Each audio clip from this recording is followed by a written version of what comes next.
Muy buenas tardes, señoras y señores. Bienvenidos a El Anzuelo. Ya lo saben, el programa que Cope Melilla les ofrece cada martes a partir de las 7 y 10, 7 y cuarto aproximadamente, aquí en el 98.4 de frecuencia modulada. Les habla Antonio Ramírez y, como siempre, la bienvenida va acompañada de gratitud, porque sin ustedes la radio no sería posible, como tampoco televisión. Este espacio, si lo desean, mañana lo pueden igualmente disfrutar a partir de las 10 de la noche en Popular Televisión. Por tanto, gracias, bienvenidos.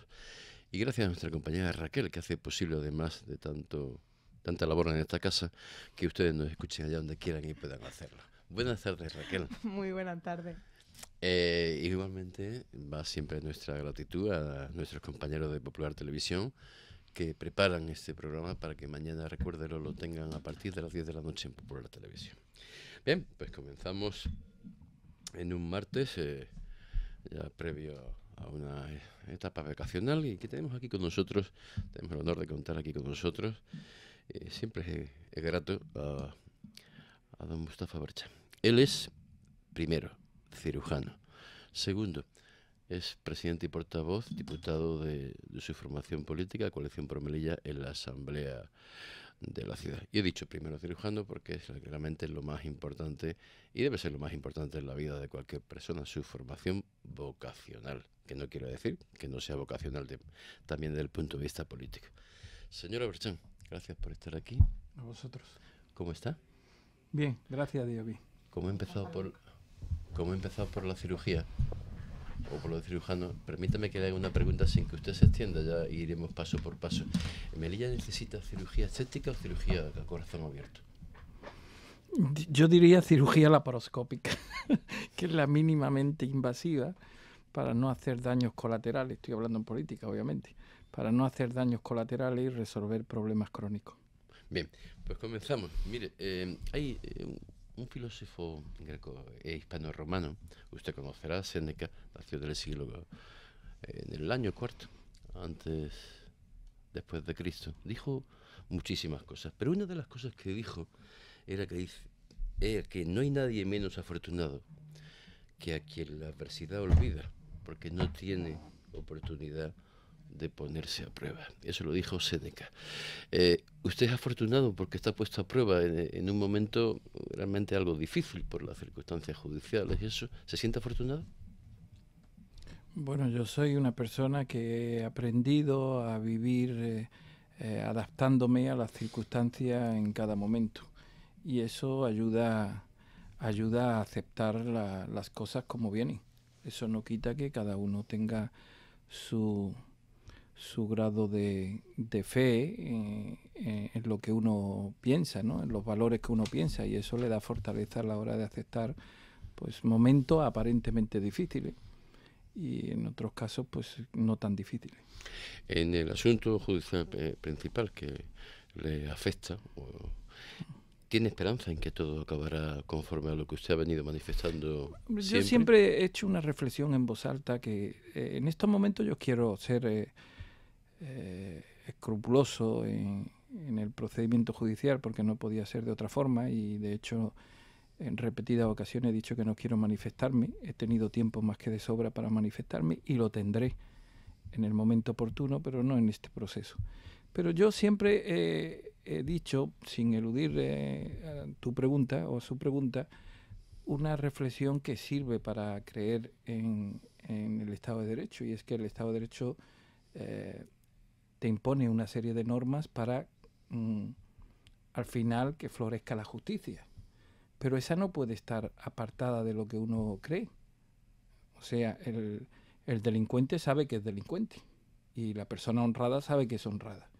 Y en base a esa creencia que nadie le puede cuestionar porque es una vivencia intrínseca, uno valorará en todo momento pues esa fortaleza en la creencia del Estado de Derecho.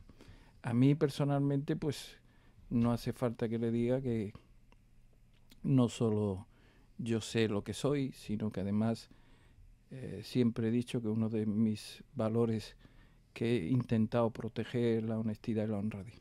Bien, pues nada, lo natural no estamos refiriendo al caso de voto por correo, del que habla todo el mundo, pero hay quien habla con mayor, otros con menor prudencia, y aquí hemos encontrado una valoración bastante tranquila y prudente por su parte. No le insistimos más, dejemos que avance. Sí, porque yo creo que estamos en una fase donde ya no valen las opiniones de los medios de comunicación, las opiniones interesadas, las opiniones de defensa, las estrategias, no. Estamos en el momento de ver la justicia con terminología clara, sincera y desnuda, y entonces eso toca donde toca, no toca en otro sitio. Muy bien. Ayer, señor Aberchán, el delegado del gobierno le achacó a usted, parece ser un crimen de lesa humanidad. Por la contundencia y la rotundidad que lo que dijo el delegado, usted parece ser que entró por donde o salió por donde no debía, de una frontera que, bueno, que está ahora mismo en tránsito hacia una mejora, pero que todavía guarda ciertas esencias de ¿cómo lo diría yo?, de caos en algunos momentos. Entonces se le achaca a usted que salió usted volando. ¿Cómo es eso?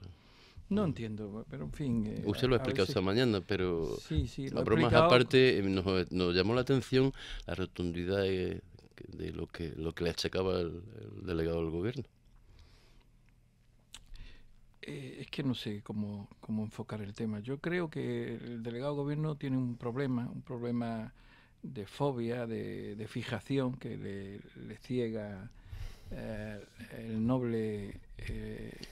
noble función que tiene que tener un delegado de gobierno, que es la defensa del interés general de los melillenses, ¿no? Porque, bueno, basta ver las imágenes, basta ver las redes, basta desplazarse 1 kilómetro, no más, 1,5 kilómetros, para tener una constancia real de lo que está pasando en la frontera. Y él, pues, insiste en falsear la realidad, que yo creo de forma interesada y con conocimiento, que es lo triste. Sí, no creo que se equivoque.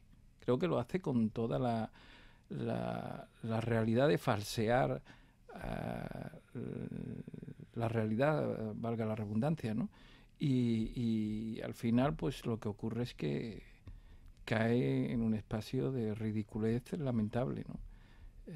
Fíjese, lo que pasó en la frontera no fue más que consecuencia de muchos ciudadanos que aprovecharon el sábado para ir al país vecino a hacer, pues, muchas cosas de ocio. Yo personalmente estaba entrenándome para la africana, llevaba 7 horas andando. Fíjese las ganas que yo tenía de crear conflictos. Y en la vuelta a mi país, pues me encuentro un policía marroquí, que es el que decide si tengo que entrar o no en una conglomeración de ciudadanos, donde mujeres, niños, y había a mi lado un compañero de la policía local, un profesor de educación, un militar, un cabo primero, abogados, que estábamos haciendo esa actividad propia de tal. Y nos vimos sorprendidos porque la conglomeración ponía en peligro la seguridad de algunos niños que, por cierto, algunos tuvieron que ser elevados a los hombros para evitar que fueran pisoteados o presionados. Y cuando logro pasar, después de esa escena dantesca que no se puede entender, pues me dedico durante 15 minutos a buscar el jefe de frontera, y no lo encuentro. Y hablo a través de la reja a una distancia de 4 o 5 metros con el que está en la ventanilla controlando los vehículos. Y me dice, está por aquí. Hasta que logramos hablar con él, paso yo al espacio de donde pasan los vehículos, y entonces le digo que esto es impresentable, que esto no se puede consentir. Es cierto, con un tono firme, elevado, si se quiere entender de alguna forma, como no podía hacer de otra forma. Imagínese tanto hablar de patriotismo y de soberanía, y ya no es cuidar las formas, sino es que no se cuida ni lo mínimo, ¿no? Y al final, pues, pasó lo que pasó, ¿no? Sí. ¿Y usted qué dijo? Como ábrete sésamo, dijo, soy diputado, y se abrió la puerta. ¿Cómo es eso? No se abrieron las puertas. No se abrieron. Lamentablemente no se abrieron. Las puertas estaban medio abiertas, pasaba uno a uno, y el pobre hombre me dijo que esto era un problema crónico, que a mí me hubiera gustado que el delegado de gobierno estuviera aquí, muchas cosas que yo, por elegancia, no quiero decirlas para no crearle problemas, ¿no? Bien, pues nada. Pero bueno, esto yo lo he dicho esta mañana, he recordado un incidente del 2012 que deja mucho expresa mucho las preocupaciones que se tienen por la frontera. Es decir, cuando hubo esa avalancha de inmigrantes que fuimos noticia nacional, el delegado de gobierno estaba en París, en Roland Garros, ¿no? Viendo una final o una semifinal, y no tenía reparo en decirlo en las redes. Es decir, que un delegado de una ciudad de 12 kilómetros cuadrados no sepa al día y en el latido de lo que acontece en Melilla, lo que pasa es muy triste, es muy triste. El presidente el otro día se lo tuvo que recordar, dijo públicamente que a ver si se elaborara un informe a diario. Y él, saliendo 2 días después, dijo que se iba a dedicar a contar los vehículos y las personas que pasan. Es que es lamentable las declaraciones que tenemos que estar aguantando un día sí y el otro también. Pasando a otra orden de cosas también de máxima actualidad, por más el tema que es mañana, hay una concentración, manifestación de una plataforma de comerciantes que ven que, bueno, que de alguna manera viven especialmente el comercio un momento de incertidumbre, llamémoslo así, sin ponerle más atributos. Bueno, como no podía ser de otra manera, en tiempos donde el consenso pasa por malos momentos y cuando más se necesita ese consenso ante los retos que se enfrenta la ciudad, pues no podía ser de otra manera que se le echara la culpa a usted. Pero bueno, y que sepa usted, eso no es una que novedad sepa, para usted, ¿no? que sepa usted que esa culpa ha sido repartida también con ciudadanos. Me estoy refiriendo a la concentración de mañana, le achaca el Partido Popular que está usted detrás de ellos. Sí. Bueno, otro crimen. Esto es un discurso rancio, un pensamiento ya que se debería desterrar porque hay mucho en juego, y cuando se pretende manipular a los melillenses de esta forma, pues caen en el insulto fácil, ¿no? Nosotros, el tema de fronteras, saben ustedes que hemos hecho caravanas, hemos hecho manifestaciones, hemos hablado de marcha a Madrid, pero no ahora, no hace una semana. Esto hace cuestión de más de un año, casi 2 años. ¿Qué ocurre en estos momentos? Que en estos momentos han tomado conciencia de los prodromos que nosotros anunciábamos en su momento, que la arteria principal, que es la frontera, no solo estaba en peligro, sino que las arcas públicas, que se alimentan en más de 50 millones de euros anuales, pues pueden estar en peligro. Que de acuerdo que el presidente le importa poco porque dice que tiene garantizado el IPSI de importación, pues mire, esto no es eterno, es una ley de acompañamiento que en cualquier momento puede peligrar, pero eso no le quita el que sea respetuoso con la pequeña y mediana empresa que tanto ha apostado en esta ciudad y que tantas raíces ha echado en esta ciudad, que es una seña de identidad de esta ciudad. Sin la pequeña y mediana empresa, Melilla no es lo que es, por una sencilla razón, porque lo único que produce en Melilla, lo único que produce es ese comercio y los funcionarios, no hay más. No tenemos fábrica, ni tenemos empresa, ni tenemos ninguna fuente de riqueza. El cargarnos lo poco que se tiene, pues obviamente hay que ser muy atrevido, ¿no?, para frivolizar sobre esto. Bien, dentro de la plataforma no está, parece ser, la Confederación de Empresarios, donde ahora mismo hay alguna división o una división manifiesta. Se ha puesto de hecho manifiesto estos días entre la Confederación de Empresarios y el comercio, Axemel, Acome, etcétera, etcétera. Dentro de eso, para que se entienda cuál es su papel, señor Mustafa Abrechán. Porque es que no hemos entendido, o por lo menos yo no he entendido exactamente qué tenía que ver usted con lo de mañana, con cómo ha incitado usted a los comerciantes. Mira, si quiere un dato objetivo, yo no me siento a hablar con Margarita desde el momento en que hubo una amenaza en Melilla de la gran superficie con el gobierno de Ignacio Velázquez en el año 1997, donde el señor 96, donde el señor Juan José Imbroda Ortiz estaba en el lado de la manifestación. Sí, en el lado de la manifestación de hoy, defendiendo a los pequeños y a los medianos empresarios. Los que tienen memoria histórica pues saben colocar las cosas en su justa medida, y el señor Imbroda debe situarse acorde a lo que defendía en el pasado y en el presente, porque los personajes Afortunadamente todavía están. Pero le checan que está usted detrás de Axemel y eso. ¿Usted está detrás de alguna plataforma de comerciantes o algo así? Vamos a ver, nosotros hacemos política y cuando hacemos política yo siempre he dicho una frase que nos ha definido. Estamos por delante de los problemas, no por detrás, no nos escondemos. Estamos por delante de los problemas. ¿Qué significa estar por delante de los problemas? Que obviamente advertimos de los problemas que pueden acontecer por las decisiones políticas que se toman de día a día. Uno de ellos ha sido esto.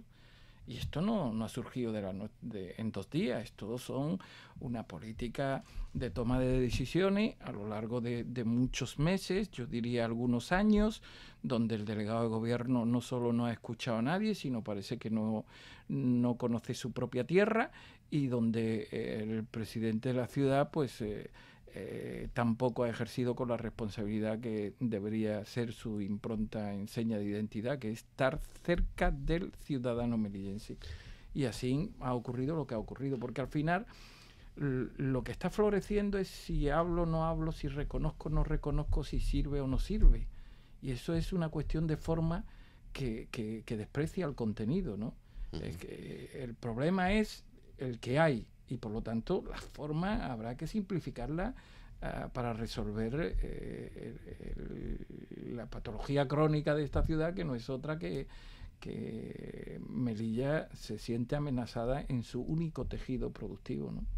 Bien, las fronteras, no solamente Meniencia, el barrio chino, Farjana, están en proceso de transformación. Eso cualquiera lo ve. Toda transformación lleva un trauma.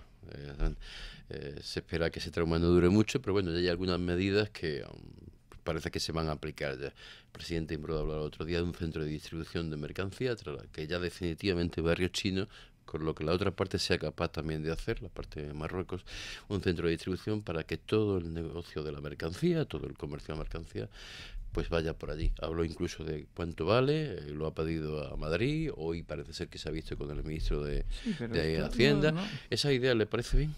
Pero no dejan de ser más que palabrería barata, perdone que le diga. Vamos a ver, la ampliación del puerto, que será otro tema, se está hablando desde el 2004, estamos en el 2018 y ahora el portavoz del gobierno dice que por fin ha conseguido que el gobierno refundieran todos los informes para ver la proyección de la ampliación del puerto. En la nueva frontera se hablaba de, creo recordar, 2015, 2016. Pues todavía estamos esperando. Ahora la ampliación del barrio chino. Bueno, pues en palabrería podemos valorar de que todo está bien. El problema está en que cuando se pretende cortocircuitar un problema, hay que garantizar que la corriente vaya por otro lado lo suficientemente para no crear conflicto. Es decir, si yo quiero tocar la frontera de Farjana, tengo que garantizar antes que la fluidez y la permeabilidad de las otras fronteras van a ser mayor para garantizar el daño o la actuación que voy a hacer. No lo contrario, no crear obstáculos en los pocos pasos que quedan y encima cortar otros pasos, ¿no? Eso es algo elemental en la gestión de cualquier problema y es lo que no se está haciendo. Señor Berchen, otro de los asuntos más que ustedes como partido político se interesaron por ello, me estoy refiriendo a los menores no acompañados, incluso realizaron un sondeo, han insistido en la devolución de la competencia al Estado para que el Estado sea más consciente del problema, pero de unas semanas a esta parte, gracias a en parte o en buena parte de una acción de seguridad conjunta entre los distintos cuerpos de seguridad, no solamente menores no acompañados, sino no tan menores, mayores, se ve, hay una visibilidad de algo de menor presencia en las calles. Eso es cierto, eso va a estar, no es que se haya erradicado, entendiendo el problema como que lo principal es la integridad de esas personas que están en la calle, y segundo, pues porque los melillenses quieren una ciudad medianamente normal. Pero sí es cierto que se ve una apariencia menor en la calle. ¿Usted está de acuerdo con eso? ¿Está sirviendo para algo, al menos esa que estén cogiendo algunos chavales de la calle? Vamos a ver. Eso ha sido consecuencia a una gran denuncia que hemos hecho nosotros hasta llegar a exteriorizar el problema en el Congreso de los Diputados. No precisamente por voluntad de este gobierno, que lo que ha querido es tapar el problema, ocultar la realidad impidiendo el paso a representantes legítimos del Parlamento español y representantes legítimos de la Asamblea de Melilla. Esa es la realidad. Si no fuera por esa oposición responsable de querer visualizar el problema, pues obviamente no se hubieran tomado las medidas que se han tomado, que por cierto las reclamábamos. Nosotros éramos el único partido que decíamos que la figura del MENA en la calle es ilegal y no podemos acostumbrarnos a eso. Ese paisaje no se podía permitir. No solo se ha permitido, sino además ha venido el escándalo de las concertinas en el puerto y todo lo demás. Hoy, en la prensa de hoy, los maltratos que investiga el Consejo de Europa, Defensor del Pueblo y el Consejo de Europa sobre la Purísima. Yo le voy a dar un dato en la Purísima para que vea usted si algún día nos daremos cuenta de lo que estamos haciendo. El presupuesto de la Purísima al día de hoy es de 7.220.000 euros. Si la capacidad fuera, que no la es, de 250 niños todos los días del año, los 365 días del año, el coste para cada niño sería de 1.020 euros. 1.020 euros. Esto es una barbaridad. Si después tú puedes visualizar las imágenes que hemos visto en La Sexta, o las imágenes o la prensa de hoy de los maltratos, o el problema que tienen de suministro, concluye con mucha facilidad que con la miseria hay alguien que se está beneficiando mucho. Mucho. ¿Quién es? Pues una empresa privada. ¿Es el modelo más idóneo para gestionar un problema tan sensible como el tema de los MENA? Pues no. ¿Por qué? Porque lo dice el Defensor del Pueblo, lo dice la Ley de Protección del Menor, lo dicen los políticos y lo dice la sensatez. Lo más propicio es que sean organizaciones no gubernativas que estén comprometidas con esa labor. Y entonces, en ese sentido, pues a lo mejor podemos conseguir un efecto mejor. Pero además, nosotros hemos dicho que hay que decir las cosas por su nombre, y Melilla, con 12 kilómetros cuadrados, con 85.000 habitantes, con el presupuesto que tenemos, no tenemos capacidad para tratar un tema tan sensible que debe diluirse en una estrategia nacional, con capacidad de diálogo con el país vecino. Y por lo tanto, esas competencias no pueden estar en Melilla, tienen que estar en Madrid, tienen que estar con nuestro gobierno. Tenemos que confiar en que nuestro gobierno sea mucho más capaz de negociar con el país vecino, con la Unión Europea y con lo que es la insertación de un plan estratégico de un envejecimiento del país con una integración en menores, ¿no? Eso obviamente lo dice la sensatez, la inteligencia que en este pueblo pues se carece. A propósito, por cierto, el 83% de la población a los que le hemos preguntado de forma indiscriminada, de acuerdo con poco rigor estadístico, pero nos han dicho claramente que las competencias deben estar en Madrid. Le iba a decir que me acabo de acordar. Ayer fue un día que se celebraba el Día del Padre, pero también se celebraba otra cosa, que era el levantamiento del sitio, una fecha histórica aquí en Melilla que ustedes, como formación política, siempre no han estado de acuerdo, como tal que en celebración. Pero bueno, ayer no fue festivo.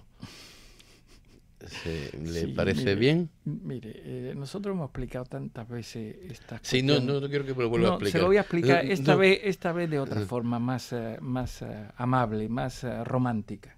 ¿Sí? Sí, la diversidad hay dos formas de verla, a través del amor y a través del odio.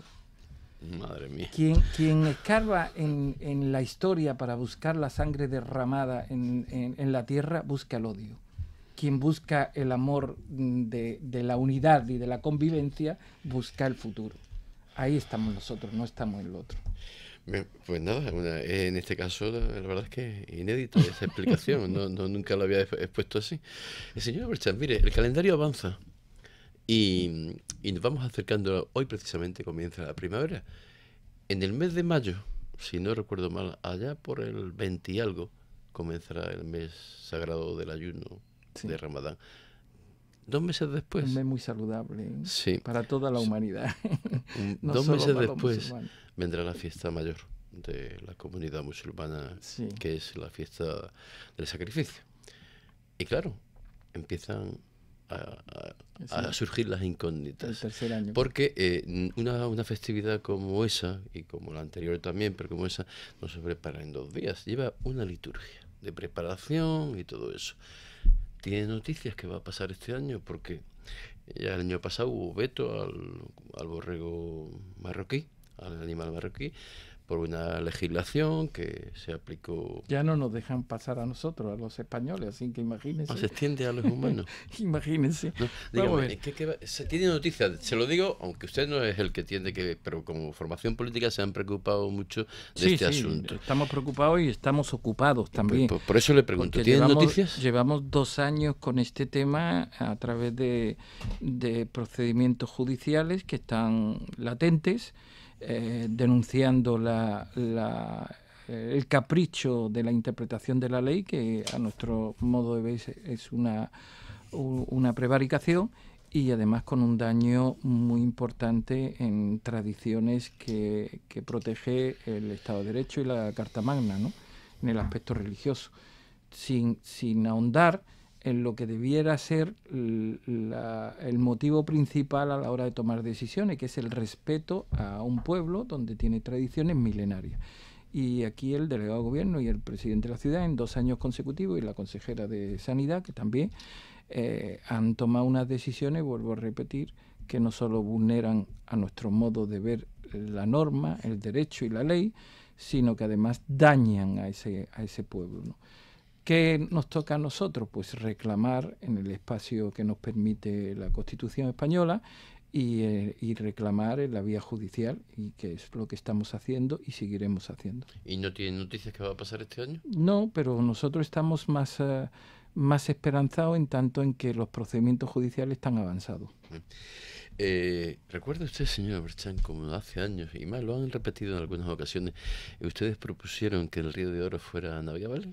Sí, claro. Sí. Bueno, ahora hay un proyecto que no es que vaya a hacer el Río de Oro navegable, pero vamos, la idea que yo la planteé aquí es lo que hay, sanearla y adecentarla, incluso eliminarle pues los rasgos de suciedad que pueden atraer mosquitos. En fin, hay un proyecto que parece, oído como se ha oído y visto como se ha visto en plano, parece. Yo el otro día cuando me enteré me acordé de aquello, de la propuesta suya. La suya era más ambiciosa, porque querían llegar, no sé hasta dónde. Una parte del río, sí. Una parte. ¿Qué le parece, ya hablando en sí del proyecto presentado por la consejería, una consejería que usted conoce bien porque fue consejero de Ambiente? ¿Qué le parece? Poco ambiciosa. ¿Por qué? Porque nuestra propuesta era, obviamente, tratar el río en 3 tramos. Una parte que era embellecerlo como una parte navegable, de paseo, sanearlo, incluso donde pudiera aportar un nuevo espacio a la ciudadanía melillense. Esto lo hay en Málaga y creo recordar en Madrid. Madrid lo he visto también. Pero lo importante en estas cuestiones es que, y fíjese, lo digo lamentablemente desde la tristeza en que tenemos un presidente que lleva 18 años gobernando y que obviamente se le debería exigir algo más a la hora de tener una madurez acondicionada a los errores que pudiera haber cometido en el pasado, para no volver a caer.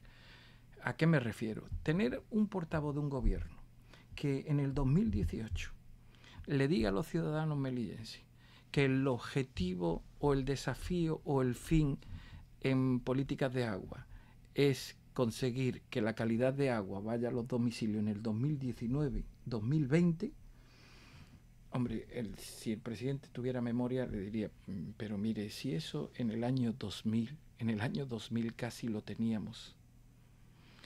Y no solo lo teníamos, sino que además había, pues no sé si eran 10 o 15 fuentes de osmosis inversa, donde todo el pueblo de forma indiscriminada podía coger agua mejor que la fuente de Berchán, que se llama. Mejor que la embotellada. Y ahora se nos quiere vender el mismo producto, pero para el 2019-2020. Dicen que ha aumentado la población. Sí, pero ¿cuánto ha aumentado la población? Ha aumentado la población y ha aumentado el caudal de inversión que hemos tenido en 20 años, ¿no? Son muchos millones, son más de medio billón de las antiguas pesetas. Entonces, el tener que ahora hablar que para inyectar los 3.000 metros cúbicos que nos faltan en la red tenemos que buscar agua en los pozos, pues es un poco atrevido, ¿no? O sea que ahora la solución es buscar en los pozos lo que hacía el señor Trejo, que en paz descanse, que está ahora en los cielos, ¿no? Buscar los pozos y sabía dónde había que pinchar y sabía cómo garantizar el caudal a los ciudadanos melillenses, que era el principal problema que había en el 96-97. Pues entonces esa memoria histórica es exigible para, hombre, exigir un rigor en el discurso, en los fines, los objetivos y en dibujar la ciudad que queremos, ¿no? Esto falla. Y ahora con el río es lo mismo. Parece que necesitamos 10 años que pasen para ver las bondades o las bonanzas de las propuestas de la oposición. Así pasará con el aeropuerto intercontinental. Ahora ya van en el camino, porque ahora ya no dicen ampliación de puerto, ahora dicen isla puerto. Isla puerto es más o menos lo más próximo a aeropuerto internacional. Entonces, bueno, la jerga se va imponiendo y ya dentro de 10 años dirán, pues sí, pues esta propuesta tal.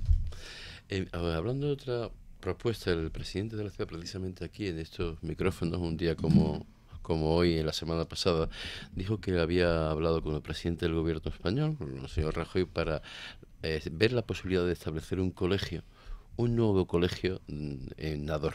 Al igual que existe en López de Vega, pues otro colegio que de alguna manera pudiera agrupar niños de infantil, secundaria,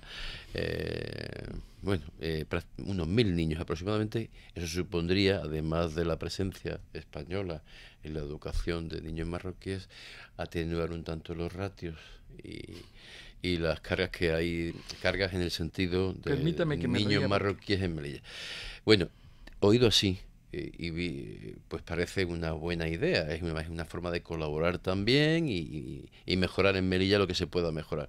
Pero claro, eso hay que llevarlo a efecto. ¿Qué le parece a usted? Yo no sé si usted me está provocando o no, porque no se lo dijo haciendo, aquí, sí, pero es que me está haciendo preguntas donde la reflexión es muy agresiva y muy cruda. Mire, es grave, es muy grave que el presidente de la ciudad, de una ciudad de 12 kilómetros cuadrados, se vaya a ver al presidente del gobierno que tiene una oportunidad en una legislatura. Más cosas, según nos dijo. Una oportunidad en una legislatura y quiera combatir el ratio de nuestras aulas creando lo público, es decir, colegios en un país extranjero. Y el déficit que tenemos de cuotas universitarias en nuestro pueblo quiera combatirlo con una fundación privada, donde el miembro mayoritario en la fundación es su propio hermano, ¿no? Entonces, el mundo al revés, es decir, lo privado para nosotros y lo público para el extranjero. Es que no hay por dónde cogerlo, es que no se puede hacer un mínimo análisis riguroso de decir, este es el problema que tenemos y esto es lo que tenemos que hacer. Bien, señor Aberchán, mire, voy a pasar un momento a su faceta, la principal, de experto, de profesional de la sanidad como cirujano. También la sanidad en Melilla está dividida a tenor de lo que se dice y se escribe. Si usted observa, que observará, ve que por un lado hay sanitarios que dicen, sobre todo el sindicato de médicos, que la sanidad está mal, que tiene muchas carencias, y por otro lado, si no otros médicos de manera definida, si la administración, lógicamente, que es competente, pero hay otra versión en que la sanidad, bueno, pues aquí goza dentro de las estrecheces de salud, valga la redundancia, pero usted está dentro, usted ejerce. Díganos, ¿cómo está? ¿Mal? ¿Bien? ¿Regular? ¿Puede mejorar? Seguro todo se puede mejorar en la vida. ¿O está en situación límite? ¿Cómo? Vamos, yo creo que tenemos la obligación de mejorarla. ¿Y por qué tenemos la obligación de mejorarla? Porque hay una promesa de un hospital de alta resolución, donde esa no es una palabra vacía, sino una palabra que debe conllevar compromiso a prepararnos para esa alta resolución y para esa mejor asistencia al ciudadano melillense. Eso es la pieza principal del problema. Después hay otra que es del día a día, que es el que tenemos que hacer todos los esfuerzos, todos los que estamos en la sanidad, para servir de la forma más noble el problema, ¿no? Y en esto sí que hay un desafío constante por parte de todos, ¿no? Porque muchas veces muchas veces no tocamos las piezas de la orquesta, cada uno toca las teclas que le da la gana, ¿no? Entonces, al final lo principal, que es garantizar esa sanidad colectiva, pues no se hace de la forma más noble, ¿no? Pero bueno, yo creo que, vuelvo a repetir, tenemos un desafío todos de prepararnos para el desembocar en el hospital de alta resolución y además de mejorar la asistencia periférica a través de los centros de salud, que espero que próximamente sea una realidad, el quinto centro de salud, cosa que nosotros prometimos en su momento y que afortunadamente en un acuerdo plenario hace poco todos los partidos nos mostramos a favor. Un asunto que está sobre la mesa lleva varios días ya de combate y no exenta también de dureza en la polémica, es algo, estamos hablando de la discusión sobre la prisión permanente revisable.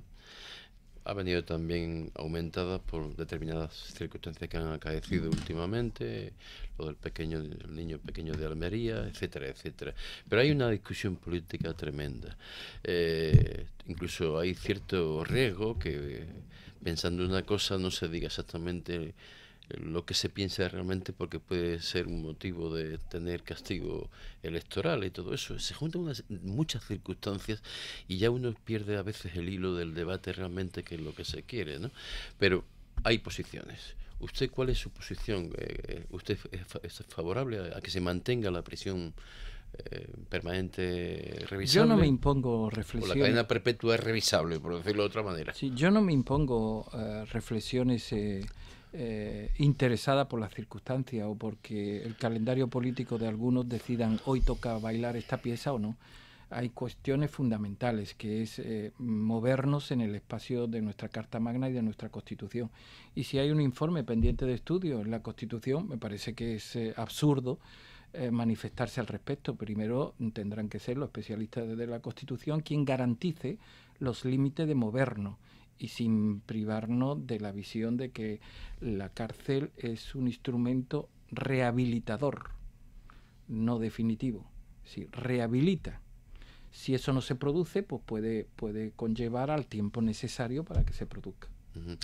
Bien, hoy comentaba nuestra compañera Raquel, hay una noticia de esta tarde: el presidente Imbroda, de labores en el Senado, se había tenido ocasión de reunirse con el ministro Montoro y el ministro Zoido para cuestiones diferentes. Con el ministro Zoido de Interior para aumento sustancial, según palabras del propio presidente Imbroda, de la plantilla de frontera, de Guardia Civil y frontera en general para la ciudad, que afecta a toda la ciudad, Guardia Civil y Policía Nacional, y con el ministro Montoro a los efectos de ver algo ya de una manera más cercana, lo del plus aumentar al 100% el plus de residencia para empleados públicos solamente, de momento, incluso mejoras para el régimen fiscal a la hora de las empresas establecidas en Melilla. Bueno, son dos noticias que esta tarde lanza el presidente de Madrid. Bueno, parecen buenas noticias. Otra cosa es cuando se puedan realizar. Opinión.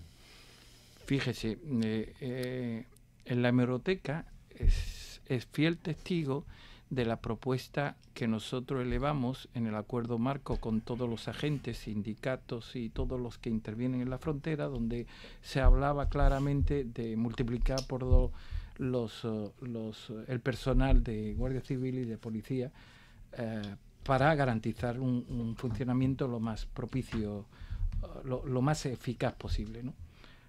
Pasan 2 años y ahora pues lo está pidiendo al ministro. Pues muy bien, pues no es más que lo que estábamos analizando antes. Pero ahora, con el ministro de Economía, habla del plus de residencia. Saben ustedes, ya no hace 2 años, hace 4 años nosotros llevamos una PNL al Congreso de los Diputados donde pedíamos el plus de residencia para parados y jubilados. La tesis del presidente es que el plus de residencia al 100% en los poderes adquisitivos altos son buenos porque traen un dinero a Melilla que fomentan el consumo. Y no deja de ser cierto, pero no deja de ser menos cierto que es doblemente beneficioso traer ese dinero para equilibrar las clases más desfavorecidas. Y si ese dinero va a los pensionistas y va a los parados, obviamente también va a fomentar el consumo. Pero además de fomentar el consumo, vamos a conseguir rescatar una población que nadie se está acordando en estos momentos. O dicho de otra forma, todo el mundo se está acordando de los que no se tienen que acordar. Es decir, los pensionistas están en las calles, pero los políticos están en otra dirección. Fíjese la barbaridad que estamos conjugando en estos momentos.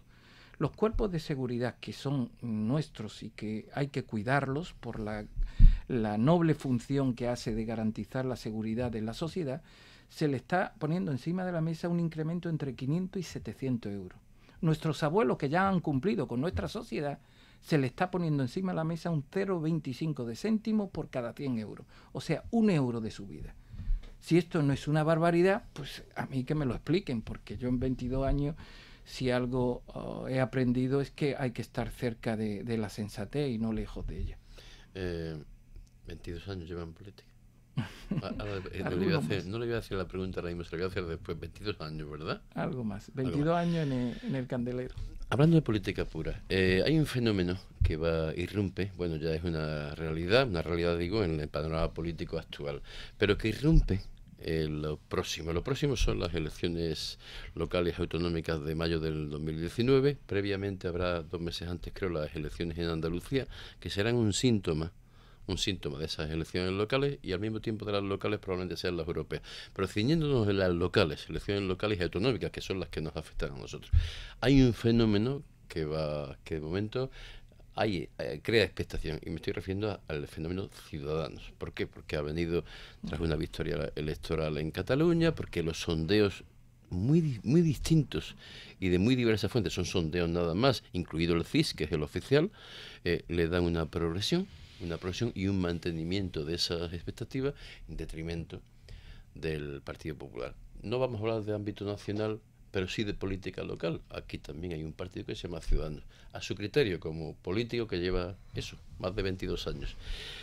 ¿Va a influir eso en ese equilibrio? Porque ahora mismo hay un equilibrio entre lo que es el partido del gobierno y el resto de la oposición. Más o menos hay un equilibrio que fue alterado, quiero decir, que fue cambiado por la unión de la desaparición de Populares en Libertad, desaparición relativa. Sí. ¿Pero va a influir, señor Abrechán, cree usted? Pues yo creo que los ciudadanos melillenses tienen que aprender exigiblemente de lo que está aconteciendo en los últimos años. Es decir, si analizamos el fenómeno de PPL y todo lo que se dijo del Partido Popular, y todo lo que se dijo del Partido Popular, y todo lo que se alimentó en crispación y en procedimientos judiciales, y se terminó con, yo digo, una compra política para garantizar el número 13, pues tenemos que aprender que a lo mejor el fenómeno de Ciudadanos pues crea una brecha de credibilidad y pueda desembocar en lo mismo. ¿Por qué no voy a pensar yo que desemboque en lo mismo?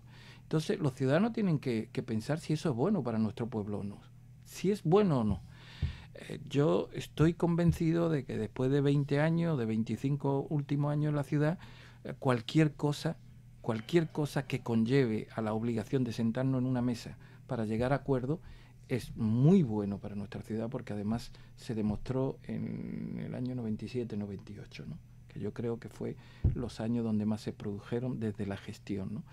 A partir de ahí, me pregunta usted si Ciudadanos. Mire, yo el otro día en el pleno del debate de la ciudad, pues conté una anécdota que le hizo gracia al presidente, que tenía 2 partes. Una primera parte es que el ciudadano de a pie me hacía una crítica y me decía: yo no voy a votar más al señor Imbroda, porque ¿qué va a hacer el señor Imbroda en 24 años que no lo ha hecho en 20 años? Y me pareció una reflexión bastante sensata. Pero después vino la segunda reflexión, que estaba hablando conmigo, y yo pensé que nosotros lo habíamos convencido, y me ha dicho: claro, voy a votar a Ciudadanos. O sea, hay un perfil en esta ciudad muy acomodado en unos ideales que deben renovarse con vista al futuro, condicionarse con vista al progreso y tener una fe colectiva en que la diversidad es buena, y en ese sentido podemos cambiar ciertos planteamientos. A propósito, ya le voy a hacer la pregunta con respecto a los años que lleva en política. Desde tiempo inmemorial, prácticamente desde la génesis de su presencia en política, allá por el año 93, 94 aproximadamente. Un poquito más, 95. Sí, pero digo, la presencia antes, 90, después sí. Ya se presentó usted por primera vez en el 95. Sí, en la oscuridad, digamos, desde el 90. El 90, eso. Y después... Pero a la luz del día, el 95. Pues a partir de entonces, hay una cosa que sobre todo se le llama a usted, entre comillas, que es un antisistema de la política. ¿Usted cree que es un antisistema de la política? Todo lo contrario, soy un defensor del sistema. Pero es que eso lo dicen hoy en día. Para aquellos que pretenden hacer del sistema una herramienta para servirse a ellos y no al pueblo. Sí, los valores de la Constitución, los valores del Estado de Derecho, todo eso sirve para garantizarnos el servicio público, el servicio al ciudadano, no para servirnos a nosotros mismos. Pero es que insisten hoy en día, cuando se dirigen, se dirigen a usted, le dicen como el rebelde, la persona rebelde. De todo, antisistema, radicalista, extremista, en otros tiempos talibán, mezcla religión y política, tantas cosas se han dicho de mi persona que ya no me... Y a eso voy también. ¿Cree usted que, y sería una desgracia porque ya está bien, que esta próxima contienda electoral de parte y parte va a ser una contienda entre, por decir lo que se entienda, entre blancos y negros otra vez? Hombre, viendo el discurso que está utilizando el señor Imbroda, que ya debería haber aprendido por la edad que tiene, a mí me parece que volver a la simpleza de decir que Berchan o CPM está detrás de todos los problemas, quiere decir dos cosas. Quiere decir que durante mucho tiempo eso le ha servido para ocultar otras miserias, y quiere decir también que está muy mal en términos de credibilidad, ¿no? Y entonces se acude a lo más miserable. Bien, ya nos quedan segundos, pero no quiero dejar de preguntarle, ¿qué le da más satisfacciones? O si quiere que se lo pregunte al revés, ¿qué le da más problemas, la política o el ejercicio de la medicina, señor Berchan? No, yo estoy en política no porque piense que la política es un espacio donde uno pueda desarrollar sus ideales. Yo estoy en la política porque mis principios no son compatibles sin el compromiso social. Entonces, soy feliz desde mucho sufrimiento. Mire, el desafío que yo he hecho hoy en rueda de prensa diciendo que si demuestra el señor Bercani que yo pasé por donde no pasé, yo me iría de la política. Mi hija me manda un WhatsApp y me dice, ojalá demuestres, Bercani, que dice la verdad para que te vayas de la política. Que dijo usted aquello de soy diputado y se abrió sésamo, ¿no? Gracias, señora Berchan, el tiempo ha finalizado. Gracias, vuelva por esta su casa cuando quiera. A vosotros. Gracias, Raquel, gracias, compañero de Popular Televisión. Volvemos el próximo martes aquí en El Anzuelo.